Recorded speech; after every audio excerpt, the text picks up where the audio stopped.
नमस्कार, मैं डॉक्टर अशोक शर्मा। आज ये वीडियो थोड़ा बच्चों को किस तरह से हम पढ़ाई की ओर आकर्षित कर सकते हैं और पढ़ाई का उचित तरीका क्या है, इसके बारे में कुछ बातें बताना चाहूँगा और कुछ बातें जो पेरेंट्स को और बच्चों दोनों को ध्यान रखना चाहिए वो भी बताऊँगा। और अगर आपको ये वीडियो मेरी अच्छी लगे तो इसे ज़रूर शेयर करना, क्योंकि ये चीज़ें आज के टाइम में जानना बहुत ज़रूरी है।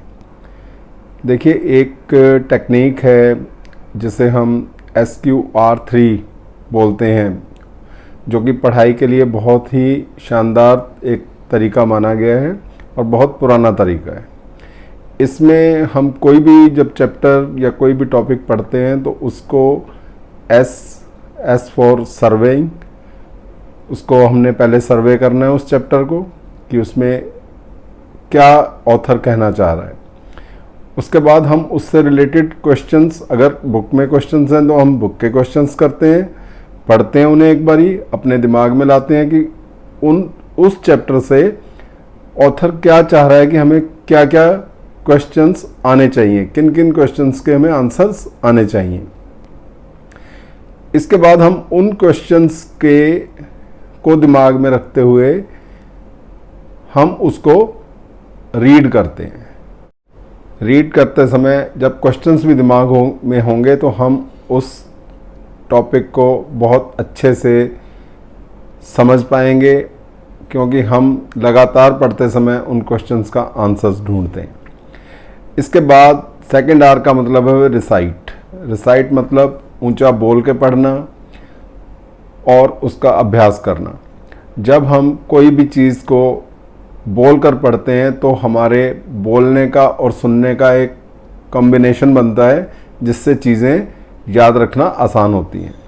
जैसे मैं अपने बचपन का अगर टाइम याद करूं तो जो हमें टेबल्स सिखाए जाते थे यहाँ गवर्नमेंट स्कूल में, प्राइमरी स्कूल में, तो एक तरह से क्लास को 2 हिस्सों में डिवाइड कर देते थे और हिंदी में हमें टेबल्स सिखाई जाते थे, मगर अगर 1 if 2 2 जा 4 एक हिस्सा बोलता था तो दूसरा क्लास का हाफ 2 3 जा 6 बोलता था। तो जब हम उस चीज़ को बोलते भी हैं और उसको सुनते भी हैं तो हमारे याद रखने की जो क्षमता है वो बढ़ जाती है और हम उसे बाद में रिकॉल कर पाते हैं। यही कारण है कि आप पुराने किसी भी व्यक्ति से मिलोगे, उसके लिए टेबल्स या मल्टीप्लिकेशन, डिवीज़न ये कोई समस्या नहीं रहती है, जबकि आज के बच्चों को आप देखोगे कि वो इन चीज़ों में गच्चा खा जाते हैं। इसके बाद थर्ड R का मतलब है रिव्यू। एक बारी आपने सर्वे कर लिया, आपने क्वेश्चंस दिमाग में रख के पढ़ाई कर ली और अब आपने उसको रिसाइट भी कर लिया, रिवाइज कर लिया। अब एक बार रिव्यू कीजिए कि कौन सी चीज़ें आपको बहुत अच्छे से समझ में आ गई और कौन सी चीज़ों में अब भी आपको दिक्कत आ रही है। अभी जिन चीज़ों में अब दिक्कत आ रही है उसके लिए आप दोबारा से एक बारी प्रयास कर लीजिए। अगर फिर भी आपको दिक्कत आती है तो आप किसी टीचर या अपने क्लासमेट की सहायता ले सकते हैं, अपने पेरेंट्स की सहायता ले सकते हैं। और यही वो चीज़ें हैं जिनके लिए आपको कोई नेमोनिक या कोई शॉर्ट फॉर्म या किसी तरह के नोट्स बनाने की ज़रूरत रहती है। अब मैं जो आपको बात समझाना चाहता हूँ, ये मैंने आपको टेक्निक बताई है, इससे आप अगर पढ़ेंगे तो वो आपको लंबे टाइम तक याद रहेगा और इसको समय समय पर आपको दोहराना है। पढ़ाई कभी भी परमानेंट नहीं होती और इसको अगर आप समय समय पर रिवाइज नहीं करोगे तो इसे भूलोगे ही। दूसरी बात एक और समझ लेनी चाहिए, जैसे आप साइकिल चलाना सीख लेते हो, एक बार साइकिल चलानी सीख ली, आप कभी भूलोगे नहीं उसे, हमेशा आप साइकिल जब भी आएगी आप चला लोगे। लेकिन अगर आप उसको आनंद के साथ चलाना चाहते हो और हर बार उसको और परफेक्शन के साथ चलाना चाहते हो तो उसके लिए आपको लगातार प्रैक्टिस करनी पड़ेगी, क्योंकि हो सकता है जब अगर आपने प्रैक्टिस नहीं की तो कुछ भी ट्रिकी क्वेश्चन आने पे आप घबरा जाओगे, आपसे नहीं होगा। तो ये है पढ़ाई की सही टेक्निक। एक मैं दूसरी चीज़ आप लोगों के साथ शेयर करना चाहूँगा कि आज अभी मैं कुछ लोगों से बात हो रही थी आज मेरी संडे को, तो ऐसे बात होते होते बच्चों की पढ़ाई पे बात हुई, तो उन्होंने कहा कि आजकल तो सब कुछ यूट्यूब पे अवेलेबल है और ट्यूटर की या ज़्यादा दिमाग लगाने की, मेहनत करने की ज़रूरत ही नहीं है।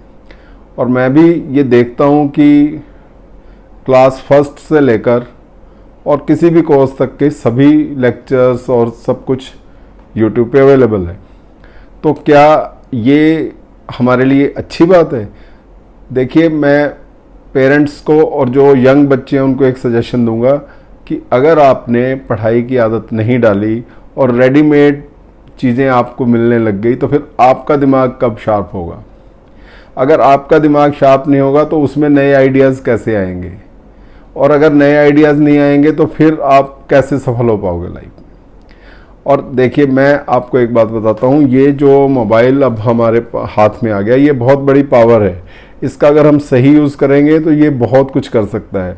लेकिन मैं देखता हूँ कि जब मैं ही कोई चीज़ ढूंढने लगता हूँ यूट्यूब पे अपने मेडिसिन के फील्ड से रिलेटेड, तो 10 ऑप्शंस आ जाते हैं और 10 ऑप्शंस में उस चीज़ को किस तरह से और आसान बनाने की कोशिश की जाती है, ये सब इस होड़ में लगे रहते हैं। लेकिन चलो, हमारे लेवल पे ये बात समझ में आती है, तब भी हम जो 5 मिनट की चीज़ होती है उसे देखने के लिए कई बार आधा घंटा 1 घंटा हम वेस्ट कर देते हैं, क्योंकि एक लिंक से दूसरे लिंक पे पहुंच जाते हैं, पता भी नहीं चलता। जब ये हमारा हाल हो सकता है तो बच्चों का क्या होगा?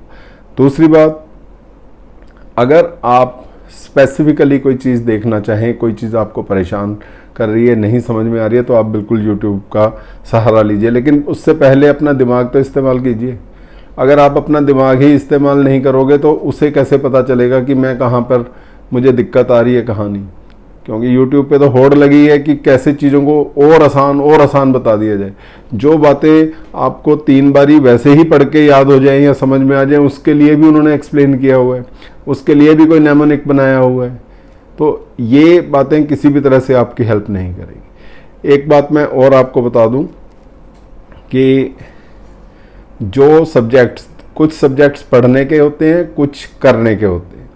देखिए, जो इंग्लिश है, हिंदी है, ये सब्जेक्ट्स या जो अपना social studies type, geography type, ये पढ़ने के सब्जेक्ट्स हैं। इन्हें आप बार बार पढ़ के इनके बारे में ज़्यादा जानेंगे, सब कुछ करेंगे। लेकिन जो मैथमेटिक्स है, जो फिजिक्स है, जो केमिस्ट्री है, ये करने के सब्जेक्ट्स हैं। इन्हें आप जितना बार बार करेंगे, इनसे रिलेटेड प्रॉब्लम्स, इनसे रिलेटेड क्वेश्चंस जितनी बार बार करेंगे, उतना ही आपको वो चीज़ें आसान लगेंगी, उतना ही आप उनको अच्छे से कर पाओगे। दूसरी बात, देखिए, जितने भी ये रेडीमेड लेक्चर्स होते हैं, ये एक ही टॉपिक को आगे बढ़ाते हैं और असलियत में क्या होता है मैं आपको बताता हूँ। जैसे मान लीजिए मैंने हाइपरटेंशन के बारे में पहुँच गया, मैं यूट्यूब पे हाइपरटेंशन के पेशेंट के बारे में पढ़ रहा हूँ, वो हाइपरटेंशन के बारे में मेरे को सब कुछ ही बता देंगे। फिर मैं डायबिटीज़ के बारे में पढ़ता हूँ, वहाँ भी सब कुछ ही अवेलेबल है। अब रियलिटी में क्या होता है, पेशेंट आता है जिसे हाइपरटेंशन भी है, जिसे डायबिटीज़ भी है, जिसका पेट भी खराब है और जिसके किडनी में भी प्रॉब्लम है। अब आप क्या करोगे? ये प्रॉब्लम तो यूट्यूब आपकी सॉल्व नहीं कर रही है।